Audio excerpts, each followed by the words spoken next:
Well, hello, everyone, and welcome to this Federalist Society virtual event. I'm Caroline Bryant, and I'm the Associate Director of Practice Groups of the Federalist Society. Today, we're excited to host this litigation update on Martin versus United States. Our panelist today is Patrick Giacomo. Patrick is a senior attorney with the Institute for Justice and one of the leaders of IJ's project on immunity and accountability. Before joining IJ, Patrick was a litigator at a private firm in Grand Rapids, Michigan, where he cultivated a civil rights practice and handled a variety of cases in state and federal court. He earned his law degree from the University of Chicago and a degree in economics and political science from the University of Notre Dame. If you'd like to learn more about today's speaker, their full bio can be viewed on our website, fedsoc.org. After our speaker gives their presentation, we will turn to you, the audience, for questions. If you have a question, please enter it into the Q&A function at the bottom of your Zoom window. We'll do our best to answer as many as we can. Finally, I'll note that as always, all expressions of opinion today are those of our guest speaker, not the Federalist Society. With that, Patrick, thank you so much for joining us, and the floor is yours. Thank you, Caroline, and thank you to the Federalist Society for hosting this, and thanks to everyone who's watching at home. So today I'm going to talk about a case that the Institute for Justice is going to argue before the Supreme Court on April 29th, called Martin versus United States. And like many Supreme Court cases, this case is both really simple on the one hand and really complicated on the other. And so the simple version here is that we represent an innocent family who was subjected to a wrong house raid by an FBI SWAT team. And I'm going to get into the more complicated version of that, but I want to do a little bit of stage setting for the sort of broader principles at play, and then, of course, the more technical aspects of the fact that this case actually is one under the Federal Tort Claims Act.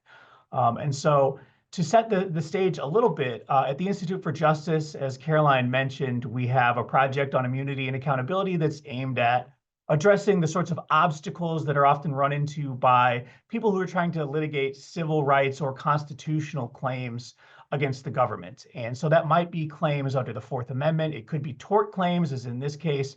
It could be takings claims under the Fifth Amendment. And so one of the things that we realized was that when it comes to these wrong house raids, it's a more common problem than certainly I had recognized. And B, as it turns out, when the police, whether they're state, local, or federal, do make a mistake and raid the wrong house. So something that could happen to any of us just by virtue of an external mistake made by a police officer, an FBI agent. There's very little that can be done to hold the officers accountable, and more importantly, frankly, to get a remedy for the innocent victims, to say, hey, look, I was sitting in my house, you came in, you traumatized us, you destroyed a bunch of the house, and now you're going to leave me to pick up the pieces, both literally and figuratively. And so we can kind of start from the broader problem that the Fourth Amendment and its first principles was designed to address. And I think this is aptly contained in the famous expression from William Pitt, the English statesman, who said that the poorest man may in his cottage bid defiance to all forces of the crown. It may be frail, its roof may shake, the wind may blow through it, the storm may enter, the rain may enter, but the King of England cannot enter. All his forces dare not cross the threshold of the ruined tenement. And so this is the same thing that, in the Fourth Amendment, our home is our castle. And this is the sort of first among equals of the property rights that are protected, and so on and so forth. But what we've realized at the Institute for Justice is that you have these rights, and they're very high-minded, and they're extremely important. We have property rights that are central to the entire American design. But in reality, it's often extremely difficult to enforce these rights. And so in the span of the last year or so, without really meaning to, we've accidentally collected these cases that we were interested in that involved wrong house raids. They involved different legal issues. They took place in different parts of the country. And nevertheless, each one of them has been thrown out by courts. And so we had a case called Jimerson versus Lewis out of Texas, where local police raided the wrong address. I'm talking about the address on the warrant didn't match the address on the house. And in that case, the police officers got qualified immunity, even though they admitted that they violated the Fourth Amendment and that they didn't check the address on the house before they kicked in the door. In South Bend, Indiana, we represent a woman who was also raided because police thought a criminal was using her IP address, and they were mistaken about that. And there we brought a Fifth Amendment takings claim to say, hey, when you came in and destroyed a bunch of my house, that was actually a taking for which I'm owed just compensation. And at least so far in that case, the lower courts have said no, that there's not a Fifth Amendment cause of action available for this type of government destruction. And then, of course, in this case, which we're now going to zoom in on, we have an FBI raid, which raises different questions and different problems. And fundamentally, this case is about the application of the Federal Tort Claims Act. And so let me get into the background on the law, and then we'll talk about what happened in this case, and we'll talk about the application and how it will have a broader reach. And so this case initially brought both Bivens causes of action and Federal Tort Claims Act claims. And to set the stage for that, as many of you surely know, Bivens is an implied cause of action that the Supreme Court recognized in a case called Bivens in 1971, saying basically, look, the Fourth Amendment doesn't say how it can be enforced, but we, the Supreme Court, are going to imply a cause of action that allows you to simply sue federal officers when they violate the Constitution for damages, in the same way that you're able to sue them under Section 1983 if they act under color of state law. And in recent years, the Supreme Court has really clamped down on this and restricted it to the point of leaving very little of Bivens itself. Bivens was a warrantless entry case where there was the use of excessive force by narcotics agents and a bunch of other little aspects. And in a case called Egbert versus Boulay a couple years ago, the Supreme Court really stripped down Bivens and basically said, hey, we think it's the prerogative of Congress to do the policy weighing in deciding whether someone should be allowed to bring a damages, i.e. money, cause of action against a federal officer for constitutional violations. And the theme of Egbert and the sort of cases that led up to it, starting in the early 2000s with Malesko, is that this is a separation of powers issue. It's not the prerogative of the judiciary, rather it's the prerogative of the legislature to provide a cause of action. And so we won't get into all the details of how it works and what's left, but that is the sort of animating concern that the Supreme Court has expressed in these cases. In this case, we have sort of the exact opposite scenario, because this is a case about the Federal Tort Claims Act. And as its name suggests, this is an act that was passed by Congress that waives sovereign immunity for certain torts committed by federal employees. And the statute's actually kind of a mess. I'm going to get into some of it now, but there's a ton more. We could talk for hours and hours about it, and it would be very boring to most people unless they're kind of immersed in this stuff. And so this statute was passed in 1946. It was the culmination of like 3 decades of Congress trying to figure out a way to deal with the harms that were being caused by the expanding role of the federal government and its agents in all of our lives in the United States at that point in time. Previously, the way that if you were harmed by a federal officer or agency, you could get some compensation is by going to your congressperson and getting them to pass private legislation saying, hey, the mailman drove through Patrick's garage door and I would like Congress to give him $20,000. And so you had this whole process, much like writing a statute where Congress would vote on this. And by 1946, they were dealing with thousands of examples of private legislation. And they thought, hey, look, this is not a good way to administer this. What we should do is put all this together in a single statute, allow the harms of federal agents to be remedied, and let the courts figure that out. And so they did this in what the Supreme Court has called unique way, because the FTCA's operative provision, which is 28 U.S.C. 1346b1, does 3 things simultaneously. It waives sovereign immunity, it provides jurisdiction, and it gives a cause of action for certain claims. And those claims are claims against the United States for damages, for injury, or loss of property caused by the negligent or wrongful acts of an employee of the government while acting within the scope of their employment, under circumstances where the United States, if a private person, will be liable in accordance with the place where the act or omission occurred. And so essentially what this is doing is allowing you to bring a state tort claim in the form of a federal cause of action against the United States, not the individual officers, because what this is about, again, is providing a remedy to the harmed people. It's not about actually holding accountable or punishing the individual government employees. And of course, like much of the legislation that comes out of Congress, this statute is full of little requirements and exceptions, and there are 13 big exceptions to this waiver of sovereign immunity. Two of them are going to be applicable in this case, and one is called the discretionary function exception, and this has really been a head scratcher for the courts since 1946. The Supreme Court's weighed in on many occasions, although the last was 1991. And the lower courts are just hopelessly lost about this. And you don't have to take my word for it. You can read, for instance, the concurrence of Judge Bibas in the Third Circuit in a case called Z versus Haugen, where he says, like, nobody knows what's going on. There's a bunch of different circuit splits about how this works. Other circuit judges have said similar things. So let's look at the text quickly.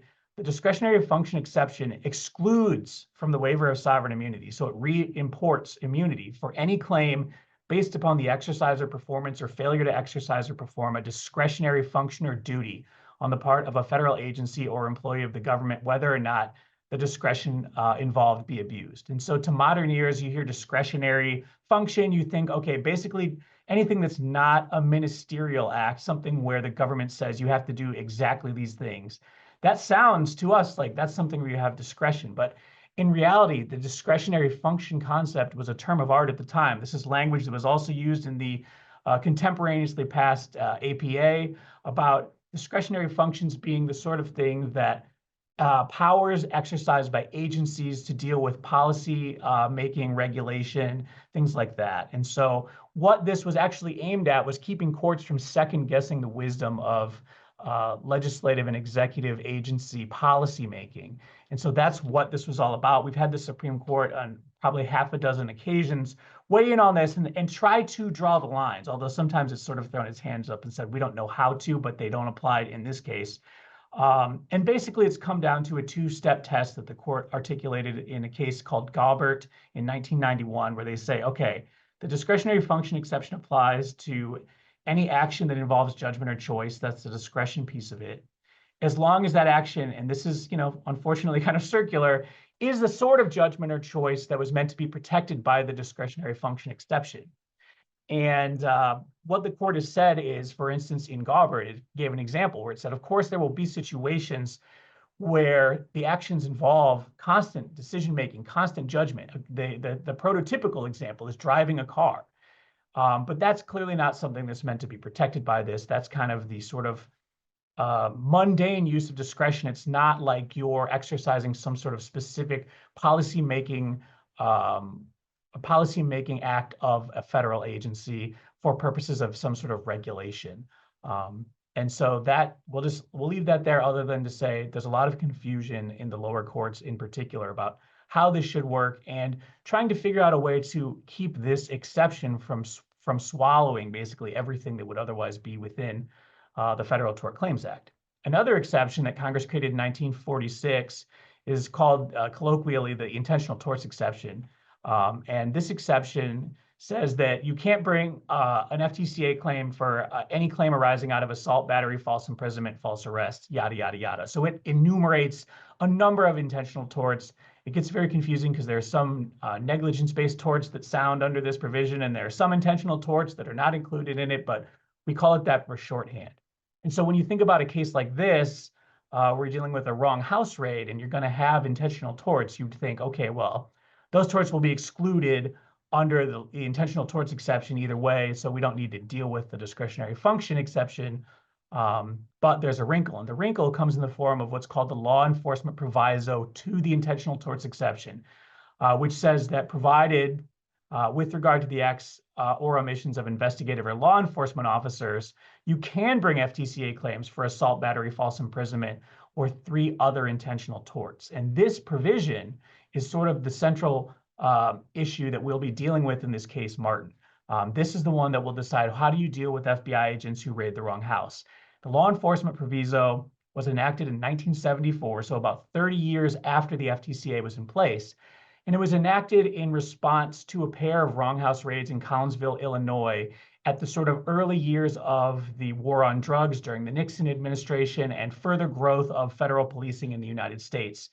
And what happened was we had federal agents who were in the St. Louis area, went into Southern Illinois, trying to bust drug dealers and doing a very sloppy job of it. And in the course of that process here, we had them kicking in the doors of two completely innocent families, terrorizing them, trashing the houses, holding them at gunpoint, etc.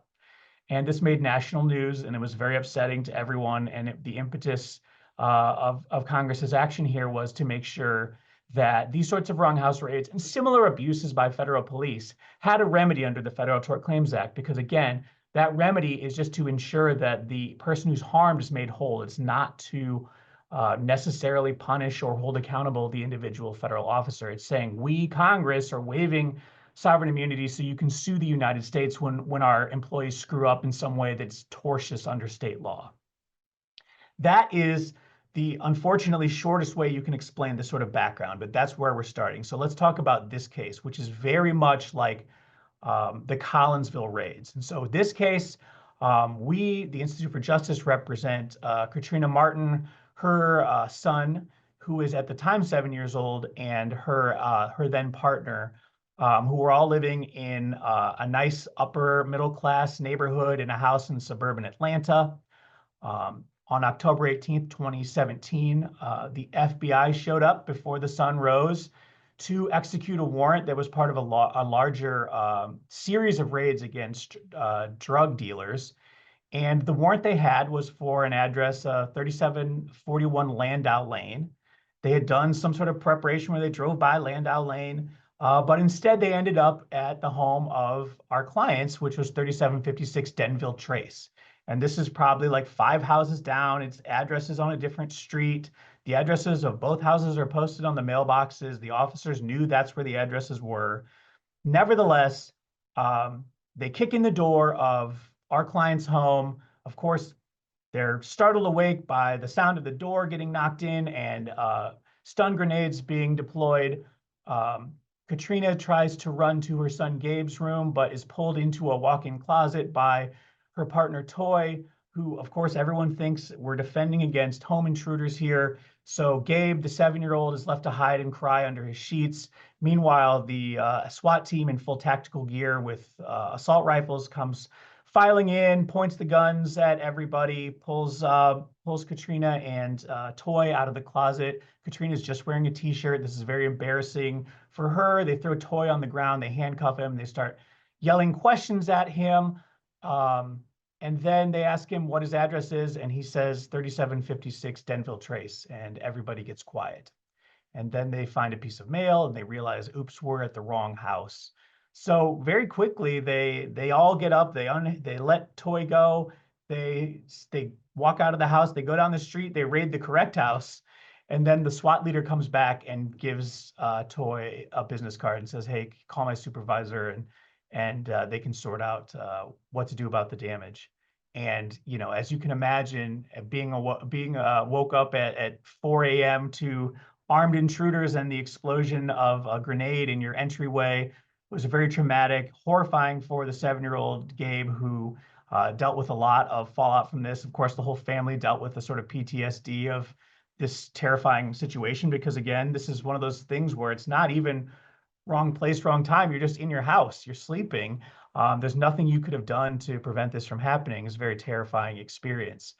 And so at the end of the process, the family brings its lawsuit, and it brings Bivens claims and it brings FTCA claims. And the only claims relevant for the Supreme Court case here are the FTCA claims. So I'm not going to talk anymore about Bivens. When they sue, the case eventually goes up to the 11th Circuit Court of Appeals, and the 11th Circuit says, actually, no, the government still has sovereign immunity for all this stuff. And the way that it gets there is it divides up the claims that the family brings into the 2 buckets of sort of negligence claims and intentional tort claims. Because the 11th Circuit, it is said whenever there's overlap between the discretionary function exception and the proviso prevails. And so for the claims that are negligence-based, you don't have the law enforcement proviso because those are not intentional torts. And for those claims, the 11th Circuit says, here the discretionary function exception applies, and therefore sovereign immunity shields these claims. And the way that the 11th Circuit gets there, despite there being no sort of regulatory policymaking as we discussed, is they say, first of all, the premise of discretionary function is that unless there's a source of federal authority that specifically says exactly what you have to do, then this exception is protecting you. And so here they actually say, hey, look, the FBI has no policies about how to make sure you're rating the wrong house or you're rating the right house.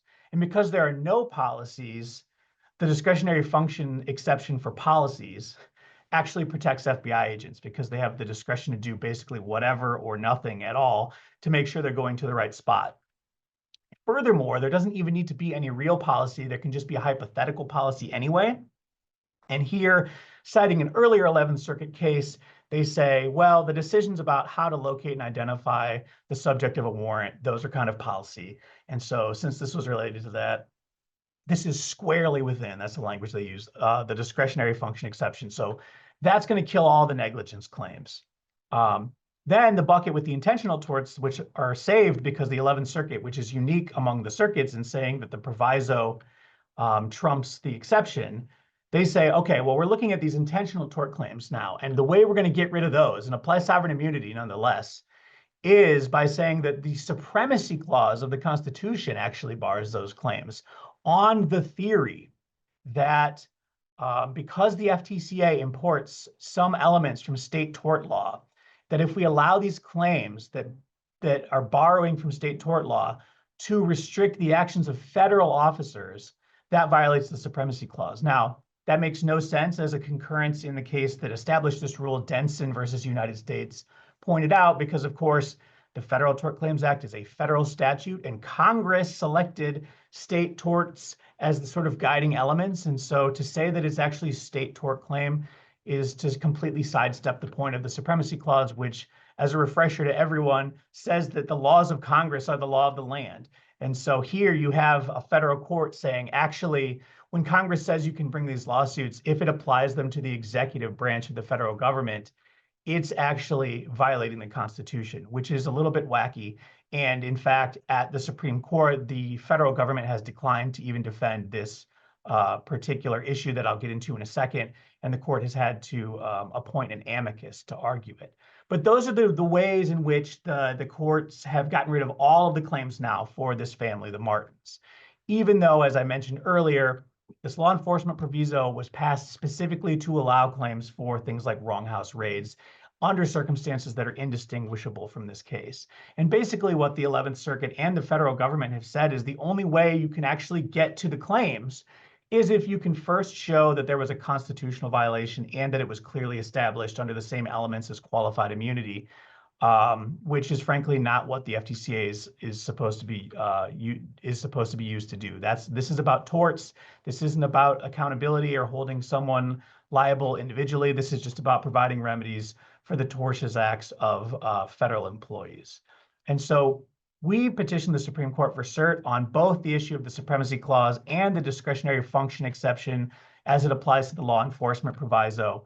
And the court granted cert on the two issues, which are the supremacy clause issue, whether the Constitution's supremacy clause bars claims under the FTCA when the negligent or wrongful acts of the employees has some nexus with furthering federal policy and can reasonably be characterized as complying with the full range of federal law. That's the language that the 11th Circuit uses.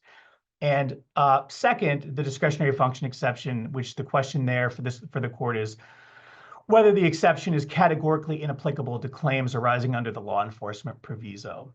And so you have this larger question of what to do with the fact that the law enforcement proviso could potentially conflict with the discretionary function exception.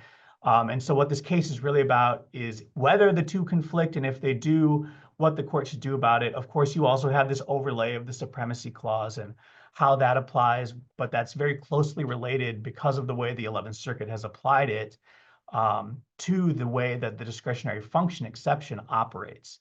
And so that's a very long and technical way of saying this case is really about what, if anything, still exists in American law to allow the victims of abuse at the hands of federal police to have a remedy. Because the Bivens cause of action is not in play in this case at this point, but the Supreme Court has taken quite a bit of the wind out of the sails on that. And of course, as I mentioned earlier, did so on the theory that it's the job of Congress, not the courts, to say when a cause of action should be allowed, because that's a matter of policy.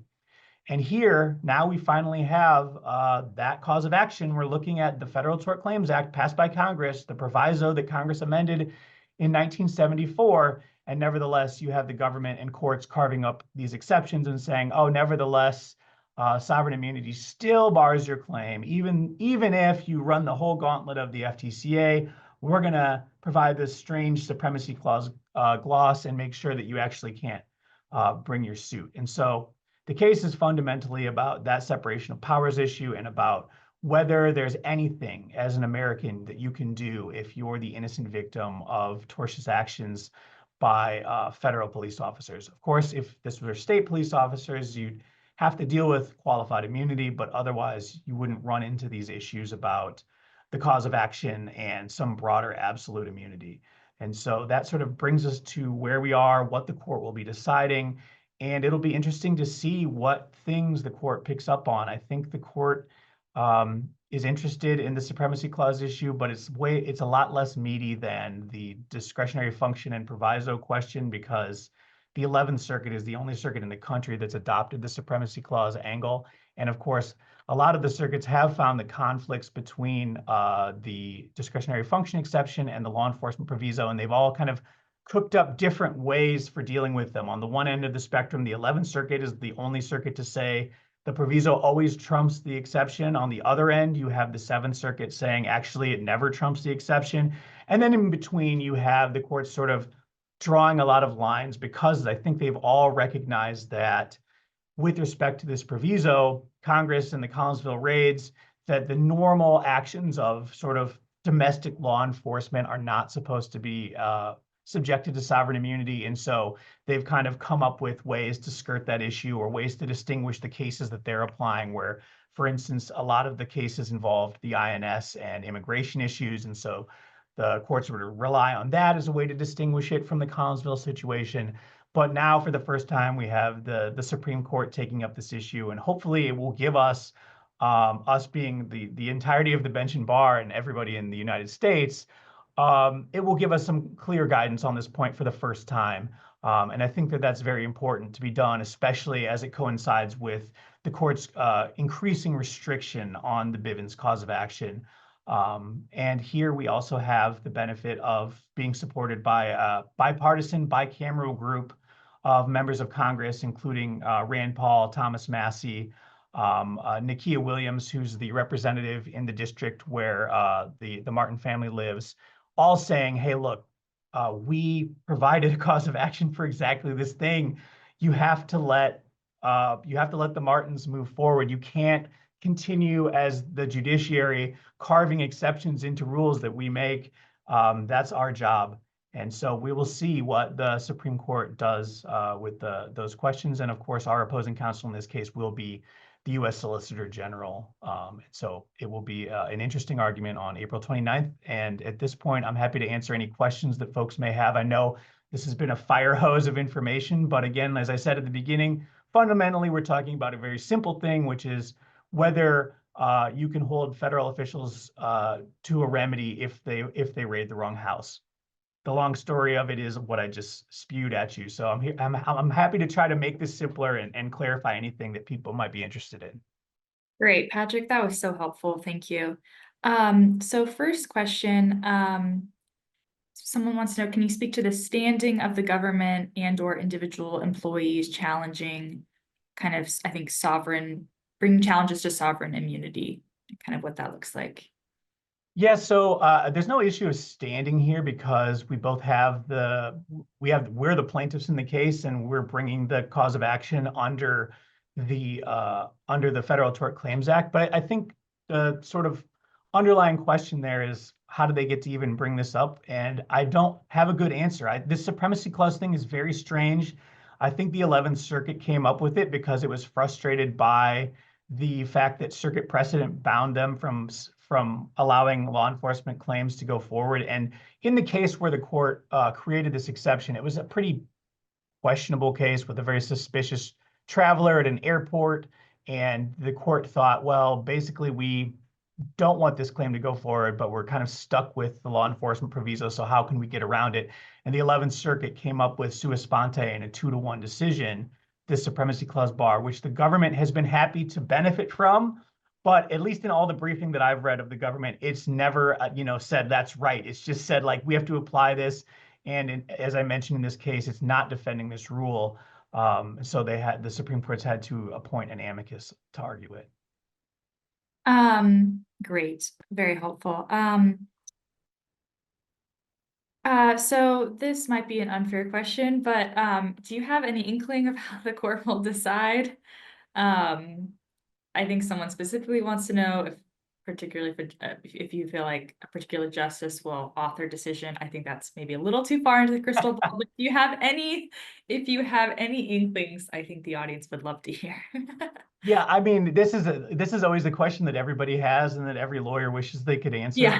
Like, on the one hand, you've got the devil on my shoulder saying, like, well, of course they're going to rule for me 9-0. What fool would do something differently? And on the other hand, you could say, like, well, the court is very protective of law enforcement, and so there's that angle here. So I can't say with anything more than a sheer guess, but I think the Bivens of it all is actually a good indication that this court is likely to rule with us, notwithstanding what it might think from a policy perspective, and do so by saying, hey, look, as we explained in our Bivens cases, we are subordinate to the Congress when it comes to creating causes of action. And so in the same way that we're saying we don't want to create a Bivens cause of action for that reason, here where Congress has provided a cause of action, we're going to be very careful not to restrict that cause of action. So I do think, I think especially, we're coming in as the petitioners, so that's always a good rule of thumb that you're in a better position. Now, naturally, it's always a bad rule of thumb that you're litigating against the federal government in its own courts. But I do think that I'm optimistic that the court will decide this case in a way that allows the Martin family to proceed with their lawsuit, and hopefully in a way that, reads the language of Congress to actually have meaning in the law enforcement proviso. Great. I think someone feels that, the facts feel pretty, in their words, unusual and extreme, and there's kind of no excuse for such errors. I think someone wants to know, why couldn't the court dispose of this case in that manner as a simple kind of negligence claim, arguing the policy was the determination of the address to raid? So the court could do that. And one of the things that we had asked for as alternative relief when we filed cert was we said, hey, look, the Supreme Court can simply summarily reverse this and just say, like, no, come on, do it again. This is ridiculous. The court didn't do that. So I take that to mean the court does want to get into these issues and suss them out a little more. And to the last question, combining here, I think that's another reason for some optimism, because I think anybody hearing the facts of this case will be outraged, because it really is. It's not a situation where you have, a criminal who's claiming excessive force, and so the fight is over. Well, you're allowed to, like, you can hit me some, but you hit me too much. Where here is just completely innocent people sleeping in their beds, complete screw up. The basis for why they raided the wrong house was the FBI agent claimed that he put the correct address into his GPS, but it took him to the wrong address. And in this lawsuit, when the plaintiff said, okay, give us the GPS and we'll try that again, and he said, oh, I threw it away.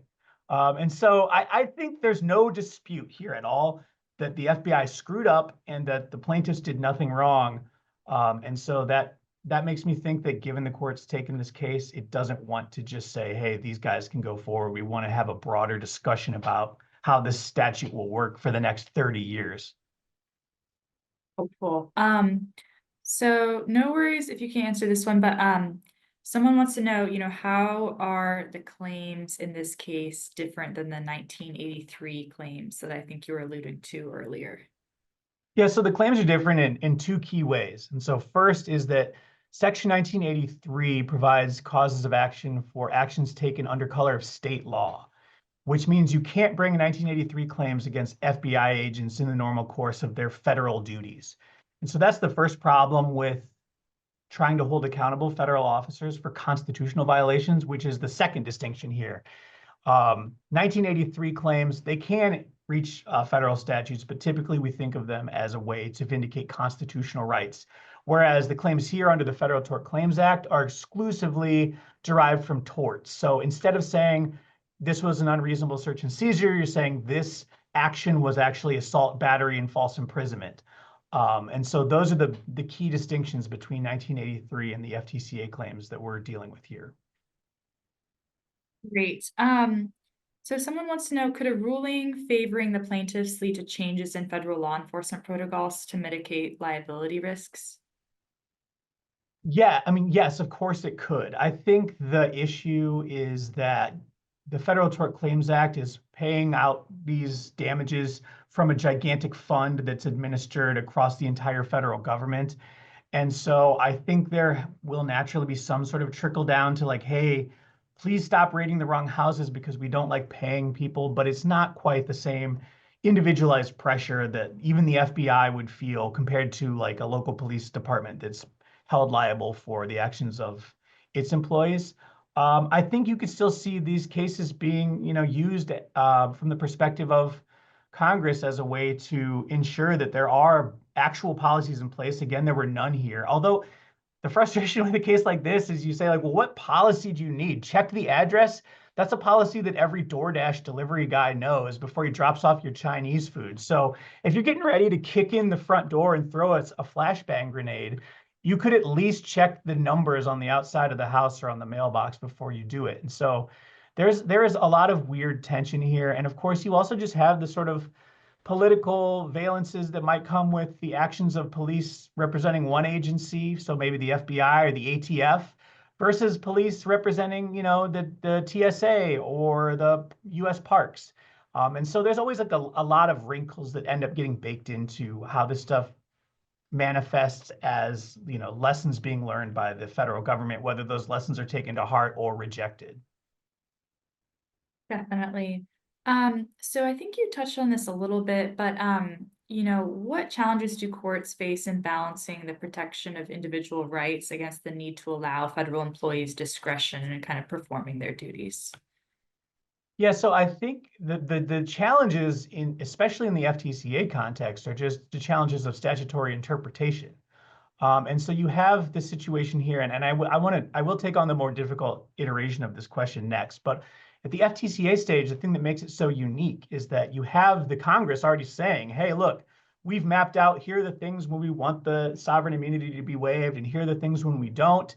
And furthermore, the liability that will exist if you're able to make it through the FTCA is liability at the feet of the federal government, not the individual officers. And the Supreme Court has on several occasions pointed out when it comes to the FTCA, because of that fact, we don't, meaning the courts don't view the actions of these cases as the sort of actions that will chill the acts of federal law enforcement officers, because at the end of the day, they're not the ones who are going to be on the hook. Now, the harder iteration, and I'll start out by saying that the individual officer being shouldered with the damages sort of a complaint that we hear a lot in the context of qualified immunity is one that actually has very little basis in reality, because even when the law technically says individual Patrick is liable for this because he did bad police stuff, the government employer is almost always 99.9% of the time, via the research of Joanna Schwartz at UCLA Law School, it's going to be paid by the federal employer, not the individual. And the reason is because the federal individuals in most of these cases are going to be they're going to be judgment proof anyway. And so even from the perspective of the plaintiffs, although it seems nice in a kind of disembodied sense that you'd be able to hold accountable Officer Jones for his bad actions, if Officer Jones goes bankrupt and you don't get any damages, I mean, some people would be happy with that if they're coming from a purely vindictive standpoint, but people that are trying to get a remedy for constitutional violations, they don't even want necessarily the individuals to have to be on the hook.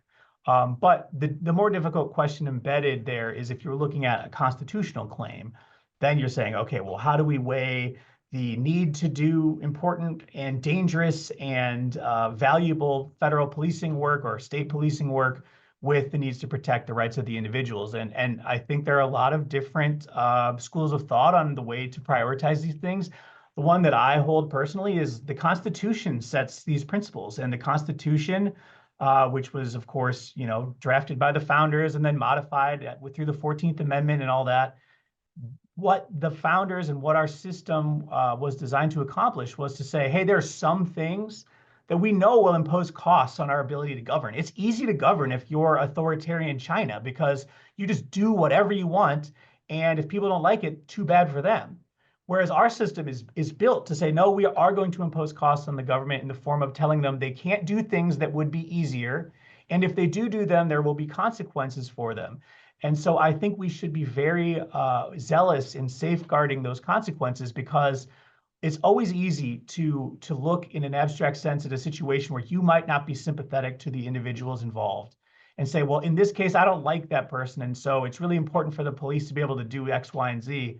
But if you take that principle and apply it across the board, you realize that a lot of the protections that we take for granted in our Bill of Rights actually have no teeth or very little bite. And I think that most of the people on this call would be concerned with that. I certainly am. And so I think that the principles that should guide us are that the Constitution, or in this case, the FTCA, should always be the final word on the question of where to draw the line.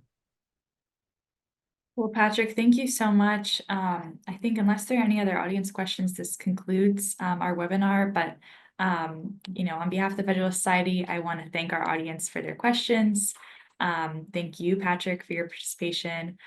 Check out our website, fedsoc.org, or follow us on all major social media platforms at FedSoc to stay up to date with announcements and upcoming news. With that, we are adjourned. Thank you so much. Thank you.